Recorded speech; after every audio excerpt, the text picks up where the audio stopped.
إن ربكم الله الذي خلق السماوات والأرض في 6 أيام ثم استوى على العرش يغشي الليل النهار يطلبه حثيثا والشمس والقمر والنجوم مسخرات بأمره ألا له الخلق والأمر تبارك الله رب العالمين.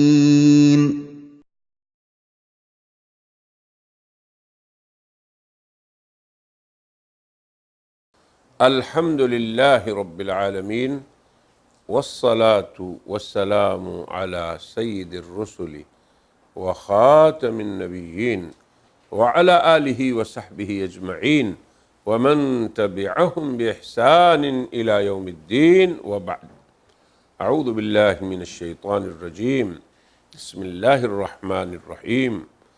إن ربكم الله الذي خلق السماوات والأرض في 6 أيام ثم استوى على العرش يغشي الليل النهار يطلبه حثيثا والشمس والقمر والنجوم مسخرات بأمره ألا له الخلق والأمر تبارك الله رب العالمين.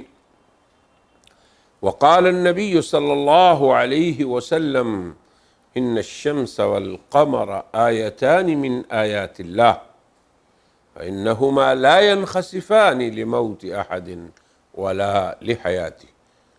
وقال صلى الله عليه وسلم الدين النصيحة. سامعین و ناظرین، دین بھلائی ہے.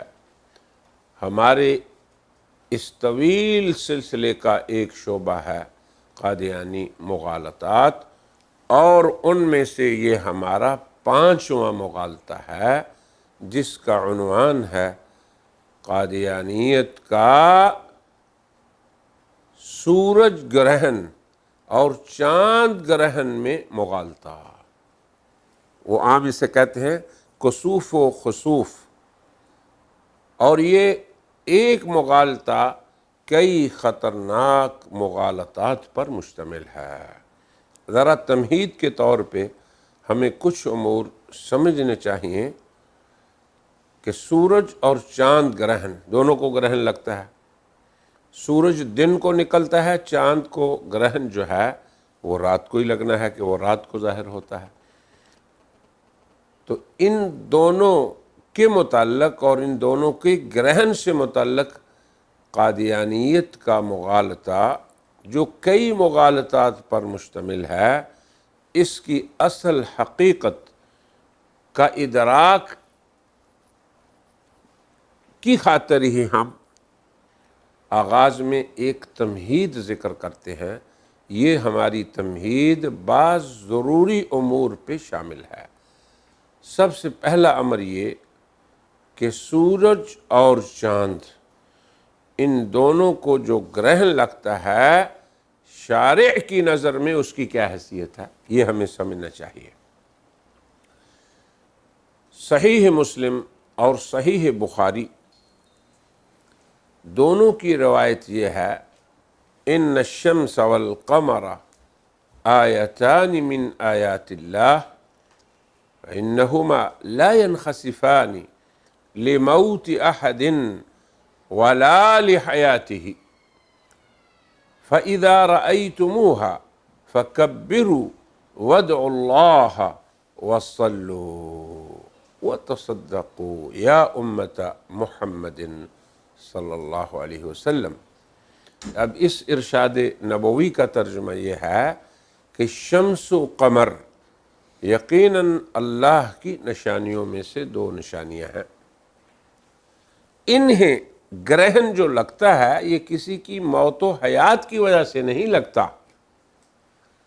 اب جب تم ان کو گرہن کی حالت میں دیکھو تو اے امت محمد اللہ سے دعا کرو تم نماز پڑھو اور صدقہ کرو۔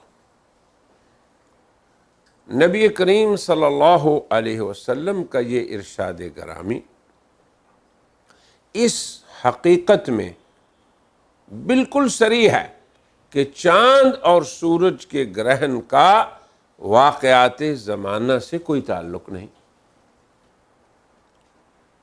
واقعات و حوادث کتنے ہی اہم ہوں یا غیر اہم ہوں، ان کا کوئی تعلق نہیں اس میں۔ جب حضرت نبی کریم صلی اللہ علیہ وسلم کے صاحبزادہ حضرت ابراہیم کا انتقال ہوا تو اس وقت سورج گرہن ہوا۔ بعض لوگوں نے یہ سمجھ لیا کہ یہ گرہن کا لگنا یہ دنیا میں کوئی اہم جو واقعات ہوتے ہیں اس سے تعلق رکھتا ہے۔ تو اس غلط فہمی کو دور کرنے کے لیے اور امت کی فکری اور عقدی اصلاح کی خاطر نبی کریم صلی اللہ علیہ وسلم نے یہ ارشاد فرمایا جو ہم نے پہلے ذکر کیا ہے کہ ان کو کسی واقعات کی وجہ سے گرہن نہیں لگتا۔ یہ پہلی بات یاد رکھنی چاہیے۔ یہ گرہن کے متعلق شرعی پہلا امر یہ ہے۔ دوسرا یہ ہے کہ سورج اور چاند کا گرہن فلکی حساب سے، اللہ کا ایک نظام ہے فلکیات کا، وہ کیسے آتا ہے پیش، اس کو بھی سمجھنے کی ضرورت ہے۔ وہ مندرجہ ذیل طور پہ پیش آتا ہے۔ مثلا چاند کا جو گرہن ہے یہ قمری مہینے کی 13ویں، 14ویں اور 15ویں، اب جب چاند تقریباً مکمل ہو جاتا ہے 13ویں، 14ویں، 15ویں، ان راتوں میں وہ مکمل ہوتا ہے تو اس کو گرہن ان راتوں کو لگتا ہے۔ اب سورج گرہن، سورج تو دن کو ہوتا ہے اور خوب چمکتا ہے، تو اس کا گرہن جو ہے فلکی نظام جو ہے اس کے اعتبار سے 27ویں، 28ویں اور 29ویں تاریخ جو ہوتی ہے، دن جو ہوتا ہے اس کو ہوتا ہے۔ اب دونوں گرہن جو ہیں انہیں سمجھنا بھی ضروری ہے۔ جو لوگ بھی جیسے قادیانیت یہ زعم کرتے ہیں کہ شمس و قمر کے گرہن کا اس دنیا میں پیش آنے والے اہم واقعات سے تعلق ہے، وہ یا تو گرہن کے وقوع کے بارے میں کچھ علم نہیں رکھتے یا وہ جان بوجھ کے جہالت سے کام لیتے ہیں، حالانکہ یہ چیزیں سب عام ہیں، کیونکہ انہیں یقینی طور پہ یہ علم ہے، پھر ان کا مشاہدہ بھی ہے کہ حوادث زمانہ وہ دنوں کے ساتھ خاص نہیں، کوئی عظیم سے عظیم حادثہ کسی تاریخ کو پیش آ سکتا ہے، مگر گرہن جو ہے یہ مخصوص تاریخوں کو پیش آئے گا۔ چاند کا کب ہم نے بتایا 11، 12، 13 کی رات کو، سورج کا کب بتایا 27، 28 اور 29ویں کے دن کو۔ اب واقعات جو ہیں وہ پہلی، دوسری، تیسری، چوتھی اس کو بھی پیش آ سکتے ہیں، رات ہو یا دن ہو۔ تو کسی واقعات کے پیش آنے سے وہ کتنا ہی عظیم کیوں نہ ہو، کتنا ہی اہم کیوں نہ ہو، اس کا کوئی تعلق نہیں۔ اب ساری دنیا ان حقائق کو جانتی ہے۔ حوادث جو ہیں وہ مخصوص تاریخوں کو پیش نہیں آتے، امر ربی ہے۔ اس بات میں بھی کوئی شک نہیں کہ سورج اور چاند کا گرہن، یہ سورج، چاند اور زمین، یہ دیکھیں یہ 3 چیزیں ہیں، ان تینوں چیزوں کے مخصوص ہیئت میں جب یہ ہوتے ہیں تو اس وقت یہ وقوع پذیر ہوتا ہے۔ یہ گرہن جو ہے، چاند گرہن تب ہوتا ہے جب زمین کا سایہ چاند پر پڑتا ہے اور سورج کی روشنی اس پر نہیں پڑتی، کیونکہ یہ تینوں گردش میں ہوتے ہیں۔ نیز چاند گرہن کب ہوتا ہے 13ویں، 14ویں اور 15ویں رات کو، انہی کو ہوتا ہے، اور سورج گرہن کب ہوتا ہے 27، 28 اور 29۔ یہ 2 باتیں یاد رکھیں۔ تیسری بات یہ ہے کہ نبی کریم صلی اللہ علیہ وسلم نے ظہور مہدی کی کچھ علامات ذکر فرمائی ہیں، معروف ہیں۔ مثلا اس کا نام میرے نام جیسا ہوگا، محمد ہوگا، اس کے والد کا نام میرے والد کا نام ہوگا، یعنی عبداللہ ہوگا، اور وہ مہدی اس امت محمدیہ ہی کا ایک فرد ہوگا۔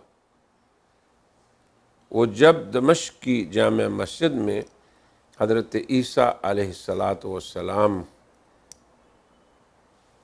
اتریں گے، عصر کا وقت ہوگا، تو وہ حضرت عیسیٰ کو کہیں گے کہ آپ نماز پڑھائیں، نبی ہیں اللہ کے آپ۔ تو حضرت عیسیٰ اسے کیا کہیں گے؟ امامکم منکم، تمہارا امام تم ہی میں سے ہے۔ یہ کہہ کے وہ معذرت کر لیں گے کہ میں امام نہیں ہوں، آپ نماز پڑھائیں۔ اس کے بعد وہ پڑھائیں گے بھی، کیونکہ دونوں کا ایک ہی زمانہ ہے، لیکن یہ ایک علامت حضور نے فرمائی ہے۔ حضرت عیسیٰ علیہ السلام انبیاء سابقین میں سے اولی العزم نبی ہیں، صاحب کتاب نبی ہیں۔ اب یہ مہدی منتظر یہ اس امت مسلمہ کی ایک فرد ہے۔ اب آپ دیکھیں دونوں کی شخصیتیں الگ الگ ہیں۔ مہدی اور عیسیٰ ایک شخص کا نام نہیں، دو الگ الگ شخصیتیں، دو مستقل شخصیتیں، ہرگز ایک شخص نہیں۔ یہ امر تیسرا ہے جو یاد رکھنے والا ہے۔ چوتھی بات یہ ہے کہ مرزا غلام احمد قادیانی، اس کی اپنے دعووں میں کچھ عادات ہیں۔ مثلا مرزا قادیانی اس امر کا عادی رہا کہ وہ ایک بڑا عظیم شان دعویٰ کرتا، اب دعویٰ کر لیتا وہ جھوٹا ہی ہوتا تو اس کے لیے وہ ویسی دلیل شرعی نہ پاتا۔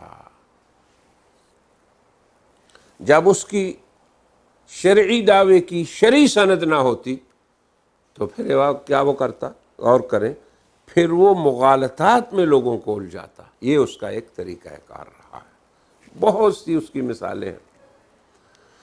پھر اس کی ایک عادت یہ بھی تھی کہ وہ تلاش کرتا علمی ذخیرے میں کوئی اس کو ضعیف، واہی، بے بنیاد، متروک موضوع قول مل جائے جو اس کے دعوے سے تھوڑا سا بھی میچ کھاتا ہو، جس کی کوئی علمی وقت نہیں، شرعی حیثیت نہیں، وہ صحیح نقل کے خلاف ہے، عقل و منطق کے خلاف ہے، متواتر نقل کے بھی خلاف ہے، تو وہ اسے اپنے لیے حجت بنا لیتا۔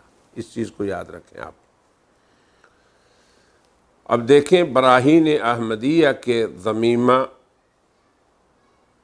میں وہ 187 صفحہ 5ویں جلد میں، یہ روحانی خزائن کے اندر 21ویں جلد صفحہ 359 میں ہے یہ بات جو ابھی میں آپ کو بتانے لگا ہوں۔ وہ کیا کہتا ہے؟ ایسا ہی احادیث صحیحہ میں آیا تھا کہ وہ مسیح موعود صدی کے سر پر آئے گا اور وہ 14ویں صدی کا مجدد ہوگا۔ اب دیکھیں یہ ایک اس کا مقولہ ہے جس کے بارے میں ہم یہ کہتے ہیں کہ احادیث نبویہ کا مبارک مجموعہ، اس پورے مجموعے میں اس مضمون کی کوئی حدیث بھی نہیں ہے۔ اب یہ ایک نمونہ ہم نے پیش کیا اس کے کاروائی کا۔ اب دیکھیں دوسرا نمونہ، مرزا نے یہ بھی دعویٰ کیا کہ میں مسیح ہوں۔ اب اس کے لیے بھی اس کو کوئی دلیل نہیں ملی، نہ قرآن سے نہ حدیث سے۔ اس کے لیے وہ کوئی حجت شرعی جب پیش نہ کر سکا تو پھر اس نے اس باب میں بھی مغالطات کا راستہ اختیار کیا اور دجل کا سہارا لیا۔ ایسے ہی تھوڑا ہے کہ حضور اکرم صلی اللہ علیہ وسلم کا سچا فرمان کہ جو میرے بعد مدعی نبوت ہوگا اس کی لائن کیا ہوگی؟ کذب اور دجل کی۔ اس کی یہ بھی عادت رہی کہ وہ کتاب و سنت سے ثابت شدہ، جنہیں ہم کہتے ہیں نا مسلمات دین، مسلمات دین ہم کیا کہتے ہیں، جو پوری امت میں اول تا آخر شروع زمانہ سے لے کے آج تک وہ امت کے اندر مسلمات ہیں، اب وہ اس کے خلاف کوئی عقیدہ بنا کے اس کو چھوڑ دیتا، اس کو کوئی پرواہ نہیں ہوتی۔ امت 1400 سال پہ سے ایک نظریے پہ آ رہی ہے، اب اس نے خود اپنا ایک عقیدہ وضع کر لیا ہے، تو یہ اس کا مسلمات کے انکار کا طریقہ تھا۔ اور پھر ساتھ ہی جو دلائل ہوتے ان مسلمات کے، مثلا حیات عیسیٰ ہے، نزول عیسیٰ ہے، ایسے ہی دیگر جتنے بھی ہمارے اور ان کے درمیان اختلافی مسائل ہیں، تو وہ اس میں کیا کرتا کہ جو وارد نصوص ہیں کتاب و سنت کی، ان میں باطل تاویل کی لائن کو اختیار کر لیتا۔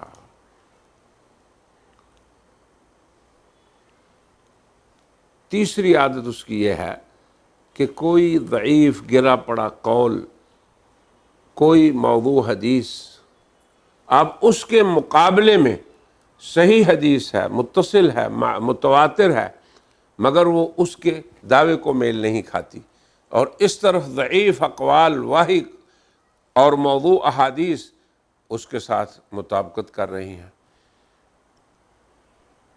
تو صحیح اور قوی یا متصل اور مرفوع حدیث اگر اس کے خود ساختہ عقیدے کے خلاف ہو تو وہ اس کو کبھی اعتبار میں نہ لاتا۔ اب دیکھیں آج ہمارا جو موضوع ہے وہ ہے شمس و قمر کے گرہن کے بارے میں قادیانیت کا دجل۔ اب اس باب میں بھی اس نے ایک ضعیف السند مقولہ لیا، جس کی روایت پہ بھی ہم بحث کریں گے، جس کے راویوں پہ بھی بحث ہوگی، اور اس نے اس مقولے کی بنیاد پہ دو شخصوں کو ایک شخص قرار دیا۔ ہم نے یہ بتایا کہ مہدی اس امت کے ایک فرد کا نام ہے، اور مسیح سابقہ انبیاء میں سے ایک نبی ہے۔ اب دیکھیں ان کو ایک کرنے کے لیے کون سے قول سے وہ حجت پکڑ رہا ہے۔ ایک قول ہے لا مہدی الا عیسیٰ، حالانکہ اس کی بھی تعویل ہے، لیکن یہ قول ضعیف السند اور غیر ثقہ راویوں سے مروی ہے۔ اب دو شخصیتوں کو ایک شخصیت بنانے کا اس کو یہاں سے سہارا مل گیا۔ حالانکہ اگر ہم اس قول کو صحیح بھی مان لیں، پھر بھی اس کے معارض جو صحیح احادیث ہیں ان کے تناظر میں ہمیں دو شخصوں کو ایک بنانے کی حاجت نہیں رہتی۔ بات یہ سمجھنے والی ہے کہ ایک طرف صحیح احادیث ہیں کہ یہ مہدی ہیں، یہ ان کی علامات ہیں، یہ عیسیٰ ہیں، یہ ان کی علامات ہیں، ایک طرف یہ ضعیف قول مل گیا لا مہدی الا عیسیٰ، تو دونوں یہ جمع بھی ہو سکتے ہیں، دو شخصیتوں کو ایک کرنے کی ضرورت ہی نہیں رہتی۔ امام قرطبی نے دیکھیں اسی صورت کو یوں بیان کیا ہے، وہ فرماتے ہیں کہ لا مہدی الا عیسیٰ، یہ جو قول ہے لا ینافی ما تقدم فی احادیث المہدی، جو احادیث مہدی کے بارے میں ہم نے پہلے ذکر کیا ہے، یہ اس کے خلاف نہیں۔ کیا مطلب؟ یعنی لا مہدی الا عیسیٰ لعصمتہ و کمالہ، بس اتنی سی تعویل ہے کہ پورے معصوم اور کامل ہدایت پہ اللہ کے نبی عیسیٰ علیہ السلام ہے۔ تو امت کے اندر کوئی اگر مہدی ہے تو یہ اس کے معارض نہیں، فلا ینافی وجود المہدی۔ اب دیکھیں اس کی مثال کیا دے رہے ہیں کہ قولہم، جیسے عرب یہ کہتے ہیں لا فتى الا علی، جوان صرف ایک ہے اور وہ علی ہے، تو اس کا مطلب اور نہیں۔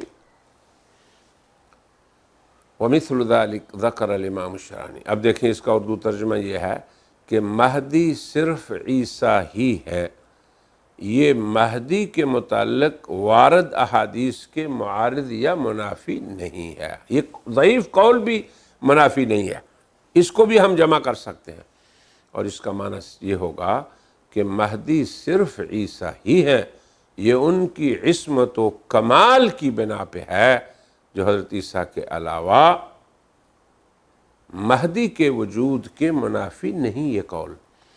اس کی مثال پھر آگے دی، جیسے کہ لوگ کہتے ہیں لا فتح الا علی، کہ علی کے علاوہ کوئی جوان نہیں۔ امام شعرانی نے بھی یہی کہا ہے۔ اب اس طرح حضرات اہل علم جو ہیں جمع کر لیتے ہیں اس قول کو ان احادیث صحیحہ کے ساتھ جو مہدی کو ایک شخص اور عیسیٰ کو دوسرا شخص بتا رہی ہے۔ مگر مرزا قادیانی ہے کہ اس نے حسب عادت مہدی کے بارے میں جتنی روایات صحیح ہیں ان کو ترک کر دیا۔